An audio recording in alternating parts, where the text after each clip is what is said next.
चतुर्भुज आज हम करेंगे चतुर्भुज के प्रकार। सबसे पहले आपके पास है वर्ग। वर्ग में आमने सामने की भुजा आपस में समांतर होती हैं। ए बी समांतर सी डी, यानी कि ए बी समांतर मेरे पास होगा सी डी के, और ए डी समांतर होगा बी सी के। ए डी समांतर होगा बी सी के, और सभी भुजाएं बराबर होती हैं, यानी कि ए बी बराबर बी सी बराबर सी डी बराबर ए डी। और आपके विकर्ण ए सी और बी डी बराबर होते हैं। ए सी और बी डी आपके विकर्ण आपके पास बराबर होते हैं। सभी कोण A B C D 90 degree के होते हैं, यानी कि सभी कोण ए बी सी और डी सभी के सभी आपके पास 90 डिग्री के होंगे। फिर बात करेंगे सम चतुर्भुज की, जिसके अंदर ए बी समांतर होगा सी डी के, यानी कि ए बी समांतर होगा सी डी के, ए डी समांतर होगा बी सी के, ए डी समांतर होगा बी सी के, और सभी भुजाएं बराबर होंगी, यानी कि ए बी बराबर होगा बी सी बराबर होगा सी डी बराबर होगा ए डी के, और आपके विकर्ण आपस में बराबर नहीं होंगे, यानी कि ए सी बराबर नहीं होगा बी डी के, ए सी आपके पास बराबर नहीं होगा बी डी के, और आपके जो कोण हैं आमने सामने वाले होंगे बराबर, यानी कि एंगल ए बराबर होगा एंगल सी के, एंगल ए बराबर होगा एंगल सी के, और एंगल बी बराबर होगा एंगल डी के, एंगल बी बराबर होगा एंगल डी के।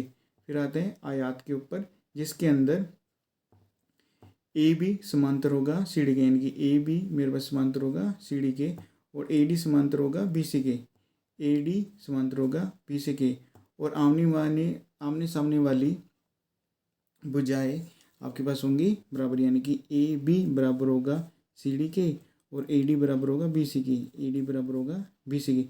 जो आपके पास विकर्ण हैं वह भी आपके पास बराबर होंगे, यानी कि ए सी बराबर होगा बी डी की। जो सभी के सभी कोण हैं वे 90 डिग्री के होंगे, यानी कि कोण ए, कोण बी, कोण सी और कोण डी सभी के सभी 90 डिग्री के आपके पास आएंगे। फिर आते हैं समांतर चतुर्भुज के अंदर। उसके अंदर आपके पास ए बी समांतर होगा सी डी के, ए बी समांतर होगा सी डी के, और ए डी समांतर होगा बी सी के, ए डी समांतर होगा बी सी के, और आपके पास जो भुजाएं हैं ए बी बराबर होगी सी डी के, यानी आमने सामने वाली भुजाएं आपके पास होंगी बराबर, और ए डी बराबर होगा बी सी के, ए डी बराबर होगा बी सी के। आपके विकर्ण आपस में बराबर नहीं होंगे, यानी कि ए सी आपके पास बराबर नहीं आएगा बी डी के, ए सी आपके पास बराबर नहीं आएगा बी डी के। फिर बात करेंगे समलंब चतुर्भुज, जिसके अंदर ए बी समांतर होगा सी डी के, ए बी समांतर होगा सी डी के, और आपके पास भुजा ए डी बराबर नहीं आएगा बी सी के, जो आपके पास भुजा है ए डी बराबर नहीं आएगी बी सी के। फिर आपके पास है समद्विबाहु समलंब चतुर्भुज।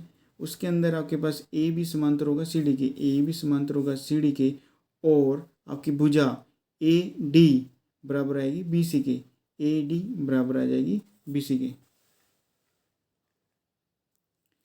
फिर आपके पास आता है पतंगाकार चतुर्भुज, जिसके अंदर ए डी बराबर आएगा ए बी के, यानी कि ए डी बराबर आएगा ए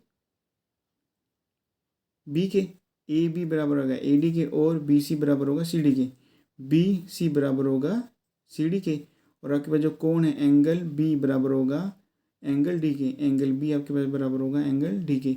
आपके पास कुछ ये चतुर्भुज थे जिसे हमने भुजा, कोण और पैरेलल के हिसाब से आपको बताया है। आशा करते हैं आपको ये सभी के सभी समझ में आए होंगे।